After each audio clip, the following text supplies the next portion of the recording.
Why are the books always better than the movies? As a film nerd who also majored in English, I've been asked this question quite often, and as a lover of film, I've always tried to rattle off a few outliers to this statement. But as I've struggled to come up with the very few exceptions to this rule, it got me thinking about why this is almost always the case. And after scouring the globe and searching the ends of the earth for the answer to this elusive question, I think I've finally pieced together a few reasons why movies struggle to live up to the books that they are adapted from.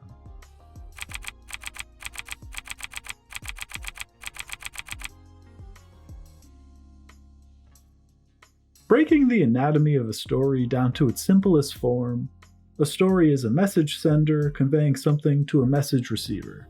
This means anything from making a film, to singing a song, to telling a scary tale around a campfire, could all fall under the spectrum of storytelling. And as someone who loves to tell past tales of my friend group's glory days at social gatherings, I can confirm that there is nothing worse than getting cut off by someone mid-story. Nothing ruins the flow of telling a story more than someone butting in to insert some random detail or someone trying to take over your story. And this brings us to the first issue movie adaptations face. There is no one singular message sender when it comes to film. Typically, we credit the director as the message sender, but the scriptwriters, actors, and producers all influence how a film story is told and delivered to an audience.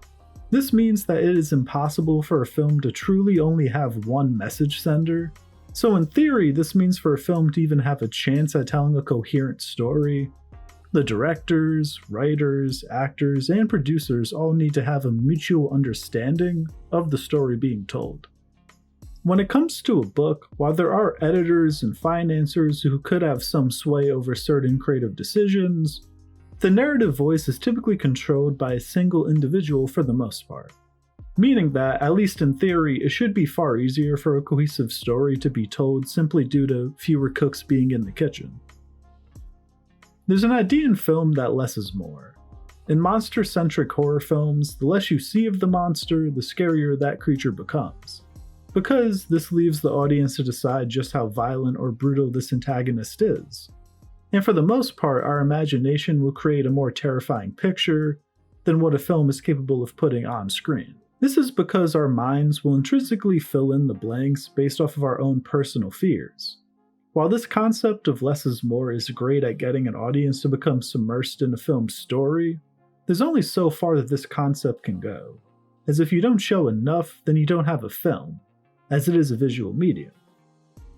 In storytelling, there are typically two facets of relaying your story, one being to show and the other being to tell.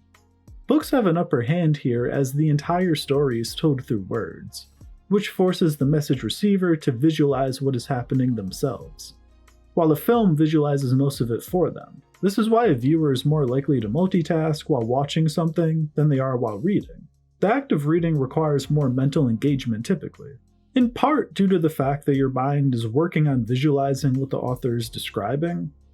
In having everything visualized for you in a film, your brain is not working nearly as hard, which invites distractions, such as looking at your phone, eating, talking to someone, amongst countless other things. But also in visualizing everything yourself while reading a book, you create your own mental interpretations of characters and settings. And the odds of a film getting the perfect casting and recreating the setting of a novel in a perfect way to match the mental visualization of even just most fans is kind of next to impossible.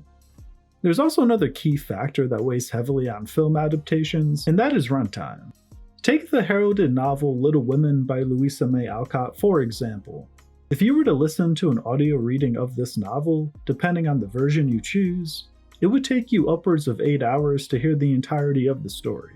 Now think to yourself, let's say you're scrolling through Netflix on a lazy Sunday and saw a movie that piqued your interest. If you clicked on it and saw that it was 8 hours long, would you still watch it? Best case scenario, you'd watch it in pieces in like 3 or 4 different installments, but a film of this length would not be marketable and would be unscreenable in movie theaters. This is why the 2019 film adaptation of Little Women had a 135-minute runtime, a little over 2 hours, as opposed to the much longer audiobook. This confinement of runtime means that something must get left out when converting a novel into a film. Or at the very least, it must be a multi-part film series, which gets to be a bit impractical, especially when converting a book series into a film franchise. Intrinsically, novels are just not intended to be digested in one sitting like a film. I myself am an extraordinarily slow reader, so finishing a lengthy book is a multi-week, if not multi-month accomplishment for me. But overall, it's dependent on the reader to determine how long they spend on a book. They can read at their own pace over whatever length of time they desire. This flexibility and control that the reader has is a leading reason why books can be more detailed, and take more time building character development, exploring lore, and really anything the author desires.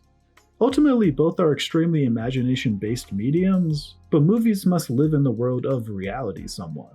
As a film can only show what can physically be acted, animated, built, crafted, or computer-generated. And while technology does grow by leaps and bounds, it will never be able to do 100% of everything our imagination is capable of thinking up. And while words may not be able to capture 100% of this either, written words can certainly capture more of it, and can do it at a far, far cheaper price tag, as printing a book is certainly cheaper than producing even a low-budget film.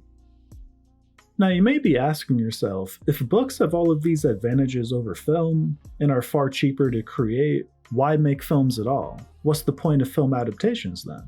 And while I think there's multiple answers to this, the first part circles back to the intention needed to read a book. It is simply easier to watch a film than it is to read a book.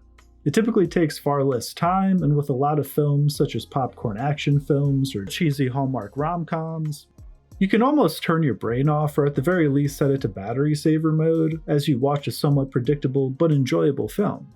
Not that you can't also experience a sense of escapism while reading a book, but it definitely requires more effort on the part of the message receiver.